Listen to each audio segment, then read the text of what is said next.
మనకి ఐఎంఎస్ఏ టెక్నిక్ వల్ల లాభాలు ఏంటి? ఐఎంఎస్ అని IMSI అంటామండి. IMSI అంటే ఏంటి అంటే ఒక స్పర్మ్ని ఎగ్లోకి ఇంజెక్ట్ చేసేటప్పుడు కొద్దిపాటి కణాలు ఉన్న వాళ్ళకి అది చేస్తాం.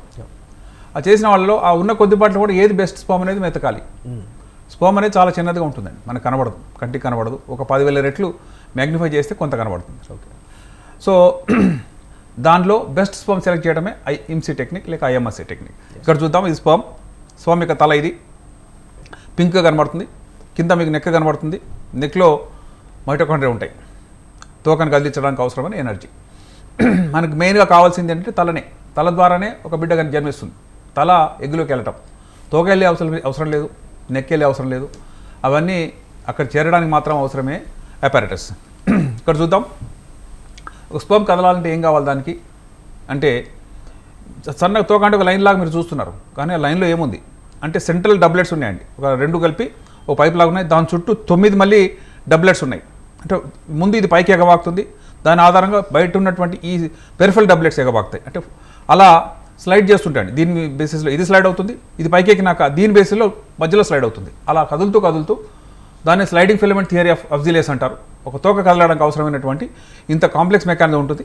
ఇది ఎలక్ట్రాన్ మైక్రోస్కోపిక్ ఫోటోగ్రాఫ్. ఆ తర్వాత చూద్దాం, మనం ఒక తోకను చూస్తే ఇలా ఉంటుంది. సెంట్రల్గా ఒక చిన్న కాడలా మీకు కనబడుతుంది, దాని చుట్టూ బూజులా కనబడుతుంది. ఇవన్నీ పెరిఫెరల్ డబ్లెట్స్. ఇదంతా ఎలా కనబడింది? ఆల్మోస్ట్ 10,000 దాటిన మ్యాగ్నిఫికేషన్ అండి. మామూలు మైక్రోస్కోప్ మనకి యూరిన్ టెస్ట్ చేస్తున్నారు, అవన్నీ ఎంతలో చేస్తున్నారు అంటే 10 మ్యాగ్నిఫికేషన్ చేస్తున్నాం. కొంతమంది పెథాలజిస్ట్ చూస్తున్నారు, స్లైడ్స్ 100 మ్యాగ్నిఫికేషన్ చూస్తున్నారు. కానీ 1000 పైన చూడాలంటే దాని స్పెషల్ మైక్రోస్కోప్స్ కావాలి. ఉన్న ఈ స్పర్మ్స్ ఉదాహరణకు ఇన్ని ఉన్నాయి మన ముందు. ఇందులో ఏది తీసుకొని మనం ఎగ్లోకి ఇంజెక్ట్ చేయాలి అనేది ప్రశ్న. ఎందుకంటే ఇంజెక్ట్ చేసాము, మనం ప్రొసీజర్ చేసామన్న తర్వాత అది అబార్షన్ అయిందో లేకపోతే అసలు పిండమే ఎదగలేదు, అప్పుడు బ్లేమ్ అవుతామండి. ఎందుకంటే మీరు సరిగా చేయలేదా, మాకు ఉన్న స్పర్మ్స్ బాగానే ఉన్నాయి అన్నారు కదా, మాకు 200 స్పర్మ్స్ ఉన్నాయి, మరి ఎందుకు ఫెయిల్ అయింది అనే దాని పర్యవసానంగా వచ్చిన టెక్నిక్ పేరే IMSI టెక్నిక్. ఒక స్పర్మ్ని తలలో మనం కన్నుబెట్టి చూడటం, స్పర్మ్లో ఉన్నటువంటి జన్యు పదార్థాన్ని ముందే అసెస్ చేయటం, అది బాగుందని మనం సాటిస్ఫై అవుతాయి మనకున్న పిక్చర్ ద్వారా, అప్పుడు మాత్రమే దాన్ని ఇంజెక్ట్ చేయటం. అలా చేయకపోతే ఏమవుతుందంటే ఒక గెస్ వర్క్ లాగా అవుతుంది. ఏదో ఒకటి ఇంజెక్ట్ చేసాం మనం అనుకున్నది, కానీ అందులో బెస్ట్ మనం సెలెక్ట్ చేయలేకపోయాం అనే మాట మాత్రం మిగులుతుంది. ఇక్కడ చూద్దాం, ఇవి 2 స్పర్మ్స్ నార్మల్, ఇవి అబ్నార్మల్. 2 తలలు ఉన్నాయి, ఇవి బాగానే కనబడుతున్నాయి. దీన్ని ఇంజెక్ట్ చేయం ఎట్లాగో, కానీ కొన్ని నార్మల్గా కనబడే ఈ 2 కొన్ని నార్మల్ దగ్గరగా ఉన్నాయి, కానీ ఇందులో డిఫెక్ట్స్ ఉన్నాయి. అవి ఎలా తెలుస్తాయి? మ్యాగ్నిఫై చేస్తే మైక్రోస్కోప్లో మరింత డీప్గా చూస్తే తెలుస్తాయి. కాబట్టి ఎల్ఏ స్పర్మ్స్లో అనేక వాటిని చెక్ చేస్తున్నాం. చెక్ చేయడానికి అవసరమైనటువంటి స్పెషల్ మైక్రోస్కోప్స్ ఉంటాయి. మైక్రోస్కోప్స్ అన్నీ కూడా ఎంత డెప్త్లో చూస్తున్నాయంటే గమనించి చూడండి, ఒక స్పర్మ్ని తలలోకి వెళ్ళి చూడాలంటే 10,000 మించి మ్యాగ్నిఫికేషన్ కావాలి. మామూలుగా మేము సెమెన్ అనాలిసిస్ చేసినప్పుడు ఎన్ని స్పర్మ్స్ని లెక్కబెట్టడానికి 100 మ్యాగ్నిఫికేషన్ చాలండి. ఎందుకంటే ఒక నలకలా కనబడుతుంది, ఎన్ని నలకలను కనబడుతున్నాయి. కానీ ఆ నలకలో ఉన్నటువంటి జన్యు పదార్థం దానిలోని డబుల్ హెలిక్స్ అంటారండి. మీకు క్రిక్ అండ్ వాట్సన్ అని వారికి మనందరికీ తల్లి పోలికలు ఎలా వచ్చినాయి, తండ్రి పోలికలు ఎలా వచ్చినాయి అంటే వారికి ఉన్న జీన్స్లో స్పైరల్ మెట్లు ఉంటాయండి. మనకు తెలిసి వంకర మెట్లు చాలామంది ఇళ్లలో ఉంటాయి. అలా వంకర మెట్లు లాంటి జీన్స్ మనకు కొన్ని కోట్లు ఉన్నాయి. ఆ జీన్స్ అలా ట్రాన్స్మిట్ అవ్వడం వల్ల మనకు అదే ఫీచర్స్ వచ్చినాయి. సో ఎలా స్పర్మ్ లోపలికి వెళ్తుంది అనేది చాలా ఇంపార్టెంట్. ఇది ఎగ్ కింద ఉన్నది, ఎగ్గులో రంధ్రం చేసుకొని తల లోపలికి వెళ్ళిపోయిందండి, తోక బయట ఉంది. ఈ ప్రక్రియ మొత్తంలో అసలు జన్యుపదార్థం ఎలా ఉంది చూడడానికే టెక్నిక్ ఉంది. ఇక్కడ చూద్దాం, IVF టెక్నిక్లోనేమో డైరెక్ట్గా స్పర్మ్ లోపలికి వెళ్ళాలి, లోపలికి వెళ్ళి ఎగ్ని ఛేదించాలి. కానీ ఈ IMSI టెక్నిక్లో మనం ఇంజెక్ట్ చేస్తాం. ఇంజెక్ట్ చేసేటప్పుడు చూడండి, ఇది ఎగ్ పక్కన చిన్న గ్లాస్ పిపెట్ లాగా ఉంది, దాంట్లో స్పర్మ్ తీసుకుంటాం, దాంట్లో ఇంజెక్ట్ చేస్తాం. Selection of egg is important. అదేవిధంగా సెలెక్షన్ ఆఫ్ స్పర్మ్ కూడా ఇంపార్టెంట్. వచ్చిన అన్నీ బాగుండవండి. పేషెంట్లు ఏమనుకుంటారంటే నాకు 4 ఎగ్స్ వచ్చింటే అన్నీ బాగున్నాయి అనుకుంటారు, కానీ కొన్ని ఇమ్మెచ్యూర్ ఉండొచ్చు, కొన్ని డివైడ్ కాకపోవచ్చు. దాని కారణాలు ఎవరంటే పేషెంటే, ఎందుకంటే ఎగ్స్ పేషెంట్ నుంచి వచ్చినాయి. అంతేగాని ప్రొసీజర్ని బ్లేమ్ చేయడానికి కూడా పెద్దగా లేదండి. ఇక్కడ చూద్దాం, ఈ IMSI టెక్నిక్లో ఎగ్ ఇలా పెట్టుకున్నాం, స్పర్మ్ని రైట్ సైడ్ ఒక చిన్న గ్లాస్ పీపుల్లో ఇంజెక్ట్ పెట్టుకున్నాం. ఇది ఇంజెక్ట్ చేయబోతున్నాం. ఇప్పుడు ఇంజెక్ట్ చేసేసే ముందు దాన్ని చూసే టెక్నిక్లో ఇదండి, దీన్ని ఎపెండార్ వర్క్ స్టేషన్ అంటారు. లెఫ్ట్ సైడ్లో చిన్న జాయ్స్టిక్ లాగా ఉంది, ఇది హోల్డ్ చేస్తుందండి, ఎగ్ని హోల్డ్ చేస్తుంది.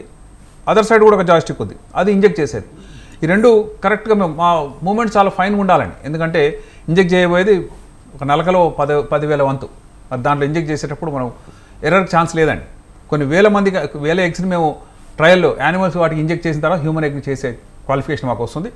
అలా చేసినప్పుడు ఇక్కడ చూద్దాం, ఇంజెక్ట్ చేసిన ప్రతి ఎగ్లోకి కరెక్ట్గా లోపలికి పోయామా, ఎందుకంటే ఎగ్ పక్కన వెళ్ళిపోవచ్చు అండి టాంజెన్షియల్గా. మనం షూట్ చేస్తుంటే సెంట్రల్ రింగ్ ఒకటి ఉంటుంది, పక్కన కూడా రింగ్స్ ఉంటాయి. అలా పక్క రింగ్స్లో పోయిందంటే వేస్ట్. సెంట్రల్గా బుల్స్ అయిన హిట్ చేస్తేనే మనం ఎగ్లోకి వెళ్ళగలం. అలా వెళ్తున్న ఈ టెక్నాలజీలో ఫర్దర్ మాడిఫికేషన్ ఏంటి చూద్దాం. ఇది నార్మల్గా ఇక్సీ అంటారండి. ఇక్సీలో మీకు ఎలా కనబడుతుంది, చిన్న నలకలా కనబడుతుంది. కానీ కింద చూపిస్తుంది ఇమ్సీ అంటే చాలా పెద్దగా కనబడుతుంది. ఇది 400 మ్యాగ్నిఫికేషన్. ఇది చూస్తే ఇది ఆల్మోస్ట్ 8,000 మ్యాగ్నిఫికేషన్. ఇప్పుడు దీంట్లో మనకి ఏం లాభం వచ్చింది అనే క్వశ్చన్ అండి. ఎందుకంటే ఇంత పెద్ద మైక్రోస్కోప్స్ అంటే లక్షలు ఉంటాయి, 40 లక్షల ఒక మైక్రోస్కోప్. అంత మైక్రోస్కోప్ కొంటే మనకేం లాభం వచ్చింది, లేక పేషెంట్కి ఏం లాభం ఇచ్చాం అది చూద్దాం. ఈ తల పెద్దదిగా ఉంది, దీన్ని చూసే అవకాశం ఇలా ఉంటుందండి. ఒక స్పర్మ్ని ఇంతవరకు నేను చూపించేంత కూడా తల నాలుకలాగా ఉంది, పొడవైన తోక ఉంది. కానీ ఇక్కడ తలలు చూపిస్తున్నాను. ఇది పర్ఫెక్ట్లీ నార్మల్ స్పర్మ్. ఎందుకంటే ఇందులో ఎటువంటి గుంతలు కానీ, క్రేటర్స్ కానీ, వ్యాక్యూల్స్ కానీ, ఇర్రెగ్యులారిటీ కానీ లేవు. ఈ 4గిట్లో ఏది ఇంజెక్ట్ చేస్తారు ఫస్ట్ మేము ఏది సెలెక్ట్ చేస్తాం, ఇది చేస్తామండి. కాబట్టి దీనికి ఛాన్స్ ఆఫ్ జైగోట్ కానీ చక్కటి ఎంబ్రియో కానీ ఈజ్ వెరీ హై. ఇది తీసుకోము, ఇవి 2 ఇవి తక్కువ క్వాలిటీ. సెకండ్ బెస్ట్ ఇదండి. దీనికి కూడా కొంత నొక్కులు ఉన్నాయి, కొంత ఉబ్బెత్తుగా ఉంది, ఇవన్నీ కూడా పర్లేదు. కానీ ఇలాంటివి ఉన్నాయనుకోండి, వీటి వల్ల అబార్షన్ ఛాన్సెస్ ఆర్ హై. నేను ఓన్లీ 4 చూపించాను, కానీ ప్రతి దాంట్లో చూడాలంటే తలలో తొంగి చూడొచ్చు, ఇది ఎంత డెప్త్లో ఉందనే క్రేటర్ చూడొచ్చు, వ్యాక్యూల్ యొక్క సైజ్ చూడొచ్చు. ఇది ఒక సైడ్ చూస్తున్నాం, మనం అదర్ సైడ్ వెళ్ళి చూడొచ్చు. సో ఇవన్నీ టెక్నిక్స్ ఎందుకు చేస్తున్నాం అంటే, ఒక స్పర్మ్ని బెస్ట్ క్వాలిటీ అని మనం సెలెక్ట్ చేసిన తర్వాత దాన్ని మాత్రం ఇంజెక్ట్ చేయాలి. ఇంజెక్ట్ చేసే 10 వందలా చేయలేమండి. ఓన్లీ 4-5 ఉంటాయి ఎగ్స్. 4-5 కూడా బెస్ట్ 4 స్పర్మ్స్ ఇంజెక్ట్ చేస్తే వాటిలో కనీసం ఒక 2 సక్సెస్ అవుతాయి, ఒకటాన్ని ఇంప్లాంట్ అవుతాయి, ఒక బిడ్డ అవుతుందేమో. అంటే ఎంత ఎర్రర్ ఛాన్సెస్ ఉన్నాయి చూడండి. ఒక 100 మనం సెలెక్ట్ చేసుకుంటే అందులో 10 మనకు దొరికితే 4 సక్సెస్ అవుతాయి, కనీసం ఒకటన్నా బిడ్డ కావాలి. అది కూడా కాకపోతే అప్పుడు ఫెయిల్యూర్ అంటారండి. మేము ఇంత డబ్బు కట్టాము, మరి ఫెయిల్ ఎందుకు అయింది అంటే ఇక్కడ చూడండి ఈ ప్రాబ్లమ్స్ ఏంటండి. సో వాళ్ళ స్పర్మ్లో ఉన్న డిఫెక్ట్స్ వాళ్ళకి తెలియవు. ఓన్లీ కౌంట్ వచ్చేసింది, ఇన్ని స్పర్మ్స్ వచ్చినాయని చెప్తున్నాం తప్పితే అది మన ఈ ఇమ్సీ టెక్నిక్ లేకముందు సక్సెస్ రేట్ ఆఫ్ మా ప్రొసీజర్స్ అంతా కూడా 40% దగ్గరలో ఉండేది. ఇమ్సీ వచ్చిన తర్వాత 60 to 70% అయిందండి. అంటే సక్సెస్ రేట్ ఈజ్ ఇంక్రీజింగ్. కాబట్టి ఇలాంటి టెక్నిక్స్ ఉంటే ఎవరికైనా సరే తక్కువ కౌంట్ ఉన్న వాళ్ళలో తప్పకుండా బెనిఫిషియలే. ఇక్కడ చూద్దాం, ఇది జైగోట్ ఇమ్సీ ద్వారా సెలెక్ట్ చేసాం, ఇంజెక్ట్ చేసాం ఎగ్లోకి. ఈ ఎగ్లోకి ఒక న్యూక్లియస్ తల్లిదండి ఆల్రెడీ ఉంటుంది, తండ్రిది. ఇది ఈ 2 కలిపి ఇట్లా వచ్చినాయి. దీన్ని గుడ్లగువ్వ అంటారండి. మనం మైక్రోస్కోప్ చూస్తుంటే మన వైపు ఎవరో చూస్తున్నట్టు ఉంటుంది. అది ఒక గుడ్ న్యూస్. అంటే ఇది ఒక జైగోట్. ఈ జైగోట్ తయారైందంటే ఇక ప్రెగ్నెన్సీ మొదలైనట్టే. ఇక డివిజన్స్ బాగా అవుతుంటాయి. ఇది డివైడ్ అవుతుందా లేదా తెలుసుకోవడానికి ఒక 3-4 days పడుతుంది. మంచి డివిజన్స్ అయినా అనుకోండి, దాని chances of implantation is very high. కాబట్టి ఇక్కడ చూడండి, ఒక జైగోట్ని ఇంక్యుబేటర్ పెట్టకముందు కేవలం 2 న్యూక్లియస్ ఉన్నాయి, కానీ పెట్టిన తర్వాత ఆటోమేటిక్గా అదే డివైడ్ అవుతుందండి. దానికి ఎవరు చెప్పక్కర్లేదు. ఎందుకంటే ఇంతమంది బిడ్డలు పుట్టారు ప్రపంచవ్యాప్తంగా, ఏ ఐవీఎఫ్ టెక్నిక్ చేయకుండానే పుట్టారు. అంటే అది న్యాచురల్గా మంచి జీన్స్ ఉంటాయి, మంచి క్రోమోజోమ్స్ ఉంటాయి, జెనెటిక్ స్టామినా బాగుంటే డివిజన్ అవుతూనే ఉంటుంది. అలా అవుతూనే ఉండాలి. అయిన తర్వాత 12 బిడ్డలు పుట్టాలి. ఏ చదువు లేనివాడు కూడా 100 పిల్లలు ఎలా కలుగుతున్నారు? ఎవరు చూసి లేబర్లేకే ఎక్కువ పిల్లలు పుడుతున్నారు. 10-12 మంది మట్టిలో ఆడుతుంటారు. మీరు గమనించి చూస్తే హైలీ ఇంటెలెక్చువల్ సీఈఓలకు పిల్లలు లేక బాధపడతారు, అలా ఆడిపోతుంటారు. ఎందుకలా అంటే మనిషి యొక్క స్ట్రెస్ లెవెల్స్ కానీ, వాళ్ళ యొక్క ఆహారపు అలవాట్లు కానీ, లేక బ్యాడ్ హ్యాబిట్స్ కొన్ని చాలా ఉంటాయండి. ఇప్పుడు డ్రగ్ అబ్యూస్ చాలా ఎక్కువగా ఉంది. Alcohol is become common. Alcohol తాగనోడు పనికిరాడు కింద లెక్క అలా లెక్కేస్తున్నారండి. కానీ alcohol always is a bad habit in whatever quantity. కాబట్టి డాక్టర్లు తాగమన్నారు కొంతమంది అంటారు, కొంత తాగితేనే మంచిది అంటారు కొంతమంది, హార్ట్కి చాలా మంచిదని కొంతమంది. ఇవన్నీ కూడా మిత్స్ అండి, మిస్కాన్సెప్షన్స్. ఆల్కహాల్ మంచిదని చెప్తే అంతకంటే మూర్ఖత్వం లేదు. మీకు ఇష్టమైతే తాగండి, దాని హాని అయితే ఉందో అది దాన్ని మీరు తెలుసుకొని తాగండి. తప్పితే స్పర్మ్స్ కూడా మీరు ఎలాగైతే ఆల్కహాల్ తాగి మత్తుగా ఉంటారో స్పర్మ్స్ కూడా కదలవు. స్పర్మ్లో జెనెటిక్ బ్రేకేజెస్ వస్తాయి. ఆ డబుల్ హెలిక్స్ అని చెప్పాను నేను, వంకర మెట్లు ఉండేటువంటి వాటి మధ్యలో బంధాలు తెగిపోతాయి. తెగిన తర్వాత that will lead to abortion. ఇక్కడ చూద్దాం, ఇప్పుడు ఇంజెక్ట్ చేసాం ఎంసీ ద్వారా, ఇంక్యుబేటర్లో పెట్టామండి. ఇంక్యుబేటర్లో ఏముంది? కమ్మనైన అమ్మ గర్భం ఉంది. తల్లి గర్భంలో ఏం జరుగుతుందో అదే ఇక్కడ జరుగుతుంది. అలాంటి వాతావరణం మనం అనుకరింపజేసాం. తప్పితే దానికి ఈక్వల్గా చేసామని చెప్పట్లే, మేబీ 99.9%. ఆ తర్వాత డివిజన్స్ బాగున్నాయో తెలుసుకోవడానికి తీసి మైక్రోస్కోప్ చూస్తాం. చక్కగా డివిజన్స్ ఉన్నాయి, మంచి క్వాలిటీ ఎంబ్రియోస్ అనుకోండి. ఎంబ్రియోస్లో ఉన్న క్వాలిటీ ఎలా తెలుసుకుంటారు?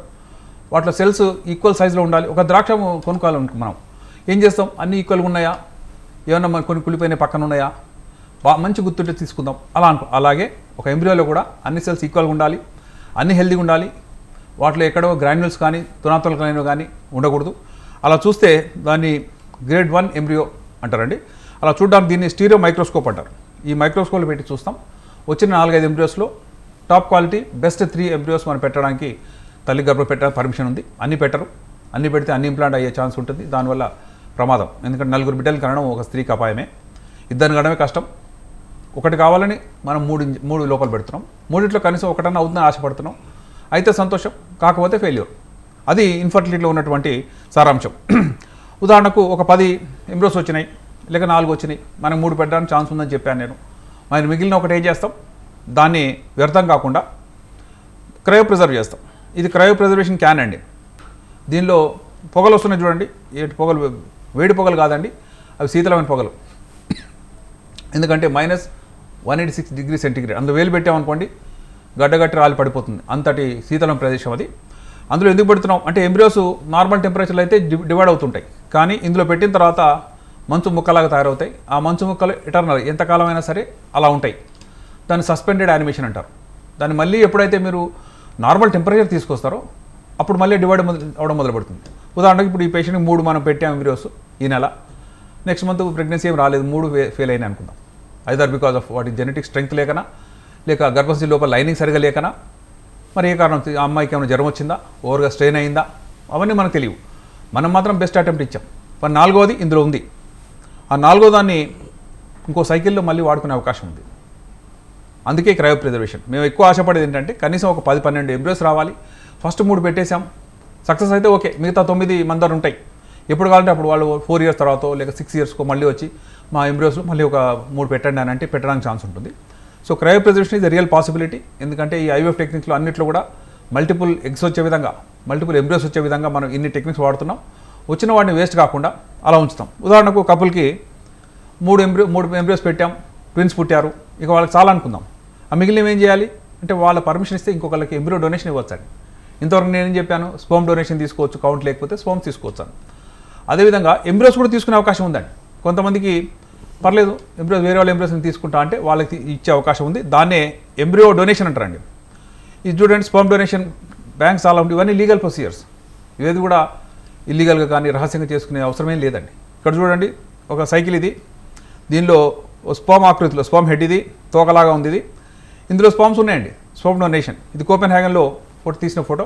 ఇలా రోడ్డు మీద వెళ్తున్నారండి దీన్ని పెట్టుకుని. ఎందుకంటే ఎవరికి కావాలో ఐవీఎఫ్ సెంటర్లో, ఉదాహరణకు బంజారాస్లో ఒకరికి కావాలి, ఆ తర్వాత మళ్ళీ ఇంకెక్కడో ఎవరో మేడ్చల్లో కావాలనుకో అక్కడికి దీంతో వెళ్ళిపోతారండి. దీనిలో టెంపరేచర్ మెయింటైన్ అవుతుంది చక్కగా. ఇప్పుడు కొన్ని రోజుల వరకు మెయింటైన్ చేసే అవకాశం ఉంది. ఇవన్నీ ఎందుకు పెట్టారు అంటే ఒక చోట సెంట్రల్ ల్యాబ్ ఉంటుంది, అందులో స్టాండర్డైజ్డ్ క్రైటీరియా ఉంటాయి. ఎట్టి పరిస్థితుల్లో ఒక పూర్ క్వాలిటీ స్పామ్ని స్టోర్ చేయరు. తీసుకునేవి కూడా highly intellectual educated persons, normal build, normal colour, extraordinary కాదండి. ఒక యావరేజ్ హ్యూమన్ బీయింగ్ ఎలాగైతే మనం రోడ్డు మీద చూస్తుంటాం అలాంటి వాళ్ళే. తప్పితే వాళ్ళకి జబ్బులు లేవని క్లారిఫై చేసుకుంటాం, కన్ఫర్మ్ చేసుకుంటాం. ఆ తర్వాత వాళ్ళ స్పర్మ్ తీసుకుంటాం.